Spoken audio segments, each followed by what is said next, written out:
बोधिसत्व बाबा साहेब, ज्योतिबा फुले, सावित्रीबाई फुले एवं अन्य संत महात्माओं को कोटि कोटि नमन। एक लाइब्रेरी यानी पुस्तकालय की स्थापना होने जा रही है।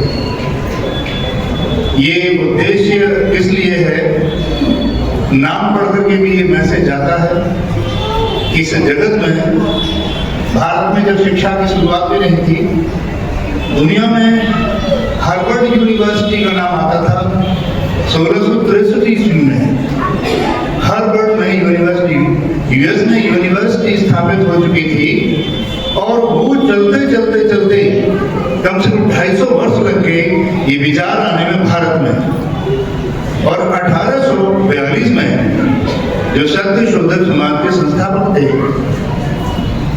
ज्योतिबा फुले ने एक ऐसी संस्था बनाकर के स्कूल चलाने का काम किया। महाराष्ट्र के सावरपेट में एक छोटी सी पाठशाला प्रारंभ की और पाठशाला प्रारंभ करने के साथ साथ धीरे धीरे उन्होंने बहुत संघर्ष झेला। हम सभी जानते हैं कि दुनिया में ये संस्कृति का जो प्रचार कहा जा रहा है ये आज से नहीं है। पाखंडवाद की आड़ में हमें बहुत मुश्किल से बहुत मारे तरीके अपनाए गए और उनके साथ उनकी अर्धांगिनी पत्नी सावित्रीबाई फुले, शायद इसी नाम पर आपने पुस्तकालय का नामकरण करने का उद्देश्य पूरा करने जा रहे हैं। तो सावित्रीबाई फुले को साथ लेकर उन्होंने पाठशाला की शुरुआत की और आपको जानकर ये खुशी होगी कि पिछले 2 साल के अंदर ही उन्होंने 18 पाठशालाएं खोल दी। सावित्रीबाई फुले को उस पाठशाला के प्रमुख टीचर बनाया गया और पहली मुस्लिम शिक्षिका फातिमा शेख पहली महिला शिक्षिका सावित्रीबाई फुले बनी। उसके पश्चात फातिमा शेख महिला शिक्षिका बनी। ये मैसेज देने के लिए अरिकर्ण पहले समय यहाँ ब्रिटिश हुकूमत थी और ब्रिटिश क्राउन के अधीन राज चलता था। तो जब उनकी स्कूल की उपलब्धियों का ब्यौरा जगह जगह पहुंचा तो क्वीन विक्टोरिया को एक खबर मिली कि भारत में एक व्यक्ति ऐसा है जो वंचित देश की हालत से वंचित है, बदतर हालत में जिंदगी जी रहा है। उसके लिए स्कूलों की स्थापना करने के लिए उन्होंने मुहिम चढ़ी हुई है। तो ये मैसेज उसमें क्वीन विक्टोरिया को मिला। तो क्वीन विक्टोरिया ने यहाँ की स्थिति का जायजा लेने के लिए एक समिति बना करके भेजी गई और जब उस समिति ने रिपोर्ट दी कि आपके सरकारी स्कूल में जो टीचर पढ़ाते हैं शिक्षा का स्तर जो ज्योतिबा फुले स्कूल चला रहे हैं उनका स्तर ज्यादा ऊंचा है, तो उसके लिए उन्हें 70 रुपए एक आयोजन किया गया और 70 रुपए की राशि देकर के उनको सम्मानित भी किया गया। इस मुहिम में लगातार चलते और 1882 में आप जानते हैं कि जब शिक्षा की मिसाल चलने लगी और ज्योतिबा फुले और सावित्रीबाई फुले ने पूरे देश में शिक्षा की वो अलग जगाई, तो उस समय राजा राममोहन राय, केवल आपने सुधारवादियों के रूप में नाम सुना होगा, वो अकेला व्यक्ति था जो अड़ गया जाकर के उसने कहा शिक्षा पहले ब्राह्मणों को दी जानी चाहिए, इनके पास स्वतः पहुंच जाएगी। लेकिन इस सुझाव को खारिज कर दिया गया। उस समय 1882 में प्रिंस ऑफ ड्यूक जो Prince of Connaught, Duke of Connaught यहाँ पर आए हुए थे जो बॉम्बे में थे, तो उनको एक मानपत्र दिया गया और जिससे एक आयोजन किया गया जब उनकी यहाँ से विदाई हो रही थी, लंदन के लिए रवाना होने वाले थे।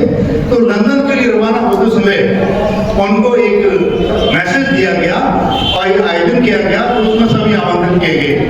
उसमें एक आयोजन के लिए, आयोजन भाग लेने के लिए सब इनको भी बुलाया गया।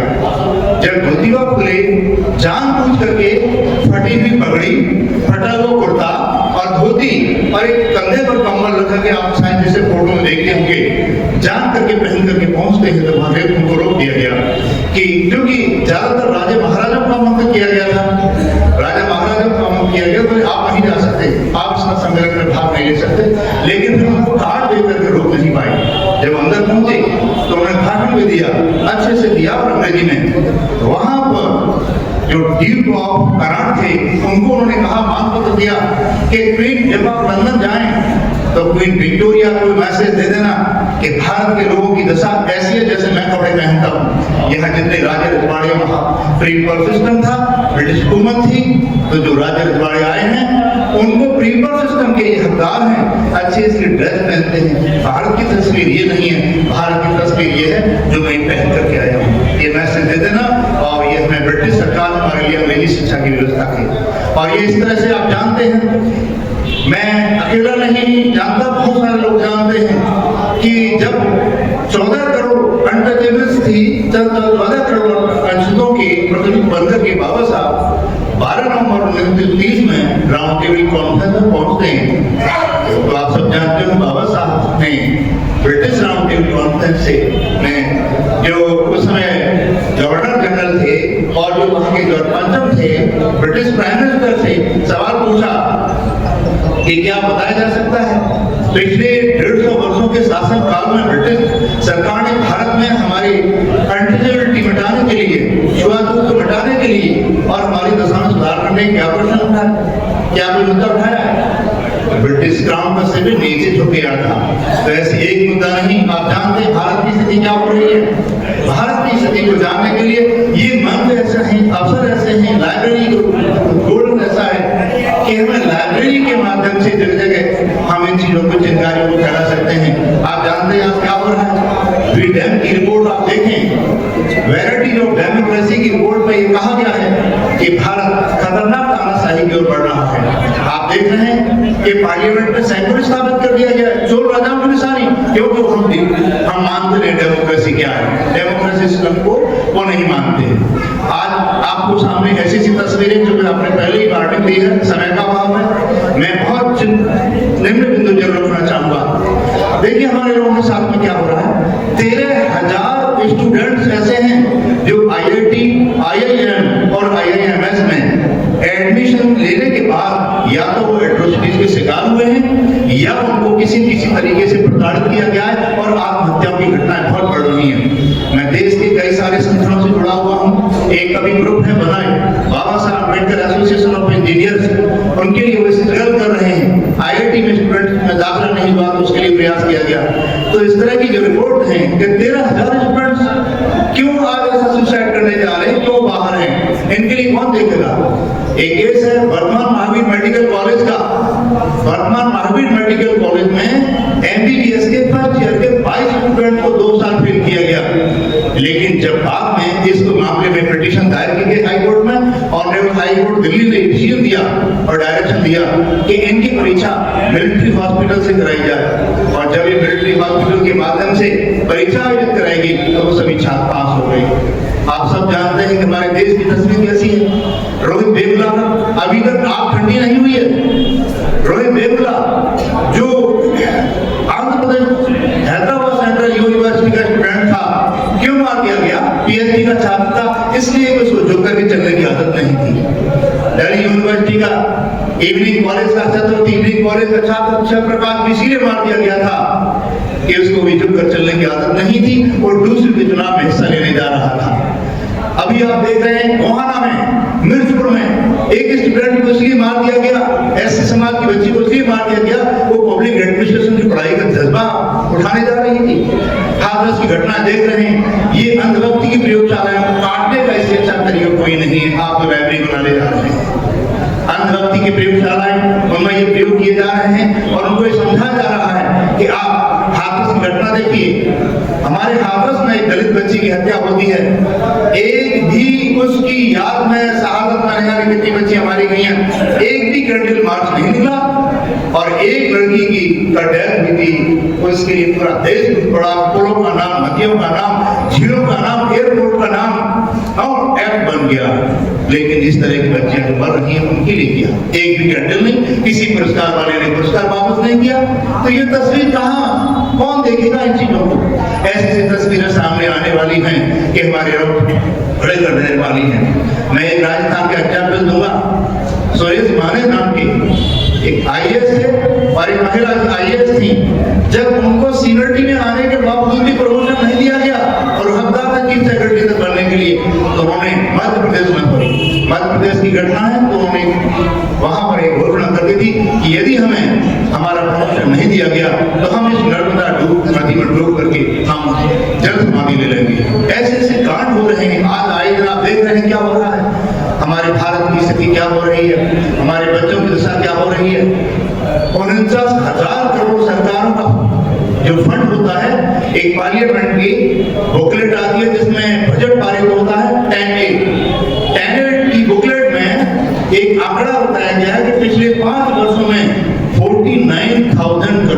रुपया सरकार ने जो अनडाइवर्टेबल था, अनलैप्सेबल था, वो सरकार को योजनाओं के छात्रवृत्ति के लिए था, लेकिन छात्रवृत्ति न देकर के अन्य बजट में खर्च कर दिया।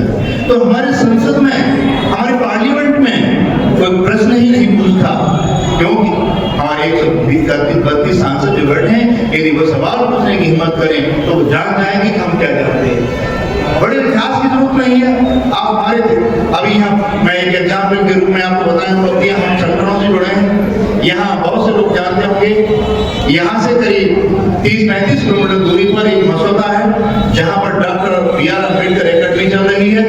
वहाँ की उपलब्धियों के बारे में बताएं। वो एकेडमी 2015 से चल रही है और करीब पिछले 7-8 वर्षों में 120 कैंडिडेट वहाँ से different BCS allied revenue officers, बैंकों में ऑफिसर बनकर की जा चुके 120 कैंडिडेट। और अभी 2024 BCS का प्रीलिम्स का रिजल्ट आया है। उस BCS के एग्जाम में एकदम से उस एकेडमी से 24 स्टूडेंट्स ने BCS पास किया है। उत्तरी भारत में ये बहुत जोरदार विषय बन चुका है। तो आप कभी देखिए, वहां पर भी ये कंसेप्ट शुरू हुआ था कि हम लाइब्रेरी, और आज डॉक्टर अम्बेडकर एकेडमी गुल खिला रही है।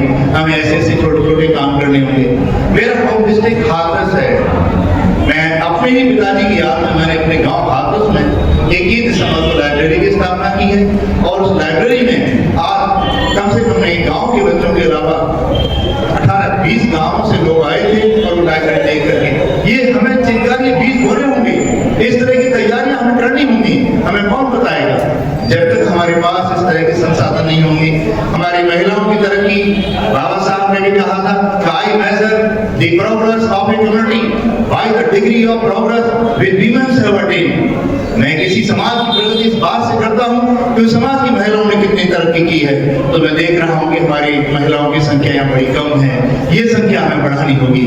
आप आयोजन करें, हर हफ्ते आयोजन करें इसमें, और हर हफ्ते में छात्रों को, स्टूडेंट्स को जोड़िए, स्टूडेंट्स की यूनियन बनवाइए, उनको आगे करिए, आप उनको सम्मानित करिए, स्टूडेंट्स को, विमेन महिलाओं को, और उनके इस तरह के आयोजन में भागीदार बनाएं। छोटे-छोटे आयोजन कराएं, कॉम्पिटिशंस रखें, उनको बोलने की कला सिखाएं। हमें आने वाले समय के लिए, और हर घर में कहीं न कहीं हमारे घर में एक किताब जरूर होनी चाहिए खरीदी हुई। जहाँ किताबें होंगी, साहित्य होगा, हमारे बच्चे, तो ये इस तरह की जो आज तस्वीर देख रहे हैं आप, आज मैं समझता हूँ, मैं नहीं जानता, लेकिन जो सुनने में आ रहा है, बाजारों की चमक बता रही है कि वो नवरात्रि के दिन, नवरात्रि हमारे लिए नहीं है, हमारे लिए नवरात्रि किताबों में है। तो हम जानते हैं हमारे लिए ये पहल बहुत जरूरी है। इस तरह के कार्यक्रम हमारे लिए लाइब्रेरी और इस तरह के पुस्तकालय संस्थानों के माध्यम से हमें ये जगाना होगा और एक गांव पहल करनी होगी। एक काम और करिए, मैं समझता हूँ हमारे बहुत सारे साथी ऑफिसर भी होंगे, टीचर भी होंगे, डॉक्टर भी होंगे, इंजीनियर भी होंगे, वो जरूर दिन में, यानी एक सप्ताह में एक दिन का समय निकालें। डॉक्टर्स यहाँ आकर के अपना एक दिन का निःशुल्क चेकअप करें। टीचर्स यदि यहाँ पर होंगे तो टीचर्स बस्तियों में जाकर के 1 या 2 दिन, और मैं कहूँगा लाइब्रेरी संचालकों से भी कि कृपया वो टीचर्स 1 या 2 दिन अपने स्टूडेंट को पढ़ाने के लिए समय बचे दें यहाँ पर। इस तरह से, क्योंकि आप जानते हैं बाबा साहब जब इस समय लेबर कमीशन में एक वायसराय ललित बोगी कमेटी के एग्जीक्यूटिव काउंसिलर थे, तो सबसे पहले जो ICS की परीक्षा पास करने वाले SC कैंडिडेट जिसने परीक्षा पास की, उनको बाबा साहब ने बुलाया। 26 अलीपुर रोड पे वो गए शाम को, बोले बाबा साहब आपने मुझे बुलाया कि बताइए। हाँ, मैंने बुलाया। उन्होंने क्या मन लगाया, बाबा साहब मैं ICS बना हूँ पहली बार, बाबा साहब को कोई न कोई काम जरूर बताएंगे। तो बोले मेरे लिए कोई काम बाबा साहब? बोले कोई काम नहीं है, एक काम करना, जिस गांव से तुम आए हो, जिस बस्ती से, जिस मोहल्ले से आए हो, उस बस्ती सप्ताह में कम से कम 1 या 2 बार इस लाल बत्ती गाड़ी मिली है, इस लाल बत्ती की गाड़ी में बैठकर उन बस्तियों में जरूर जाना, और आपको देखकर इस गांव की बच्चियां, महिलाएं और बच्चे आपसे सबक सीखेंगे कि कल तक, परसों तक गलियों में घूमने वाला लड़का आज इसकी दशा क्या है, तो आपसे प्रेरणा लेगी। तो ये मेरी सलाह भी है कि हमारे जितने भी एम्प्लॉय यहाँ हैं, उनको मेरी सलाह है कि अपने गाँव में, बस्तियों में, जहाँ भी जुड़े हैं, एक बार जरूर जाएं, कहीं न कहीं मौका निकाल करके उन बस्तियों में एक संघ बनाएं। देखिए, हम बहुत सारे प्रयोग करते नहीं हैं और हम केवल दूसरों को दोष देते हैं। दोष देने का वक्त हमारे पास नहीं है। हम बहुत सारे संगठनों से जुड़े हुए हैं। हमें पिटीशन फाइल करनी हो या किसी भी तरह का हो, अभी बहुत सारे इस तरह के काम हैं। अभी आप देख रहे हैं बौद्ध ज्ञान मुक्ति आंदोलन चल रहा है। बौद्ध ज्ञान मुक्ति आंदोलन के बारे में 1949 के बारे में अपना सुझाव लेकर के हम शरद पवार जी से मिले थे और उनसे हमने वार्ता की। उन्होंने हमें आश्वासन दिया है प्रधानमंत्री से मुलाकात कराने के लिए। तो धर्म की बात भी कर रहे हैं, सामाजिक सुरक्षा की बात भी कर रहे हैं। एट्रोसिटीज की घटनाएं बहुत बढ़ गई हैं देश में, उनके लिए हमारी सामूहिक शक्ति, सामूहिक तरीका बहुत जरूरी है। और इसके लिए हमारी पुस्तकालय, लाइब्रेरी, इनमें हर दिन कोई कोई आयोजन हो, हर दिन आप किसी रूप में मिले। ये केवल एक तरह से ऐसा न होकर रह जाए कि बस यहाँ आयोजन हुआ एक दिन नहीं। आप एक कैलेंडर चार्ट बना लें, और कैलेंडर बहुत सारे प्रबुद्ध कैलेंडर है, डॉक्टर अम्बेडकर एकेडमी मसौदा गाजियाबाद का भी कैलेंडर है। यदि आपके पास नहीं है तो हम पहुंचवा देंगे। आप कैलेंडर में देखेंगे तो हर महीने में 5-5, 10-10 इवेंट हैं। ये रुकना नहीं चाहिए और कार्यों के रूप में ये आगे बढ़ते रहना चाहिए। मैं यही कहूँगा कि आपकी इस आयोजन के समय पर हार्दिक शुभकामनाएं। मैं समझ रहा हूँ कि समय संकीर्ण और बड़ा कम समय है। मुझे रात की सूचना मिली तो अचानक मैं आया और आपने मुझे इसे बोलने के लिए मौका दिया, बहुत बहुत धन्यवाद। स्टूडेंट्स की भागीदारी बहुत जरूरी है, महिलाओं की भागीदारी बहुत जरूरी है। हम कहीं भी होते हैं तो हम ज्यादातर कम उम्र के स्टूडेंट्स कम नजर आते, तो उनको भागीदार बनाया जाए। और बहुत बहुत धन्यवाद इस आयोजन के लिए। ये मसाल चलती रहनी चाहिए। और जिनके पास भी किताबें हों, मैं एक सुझाव और दूंगा कि जिनके पास भी किताबें हों जो काम में नहीं आ रही हैं आपके बच्चों को पढ़ने की, या बच्चे आपकी तैयारी करके निकल चुके हैं इंजीनियर, डॉक्टर या कहीं निकल चुके हैं कॉम्पिटिटिव एग्जाम्स में, आपके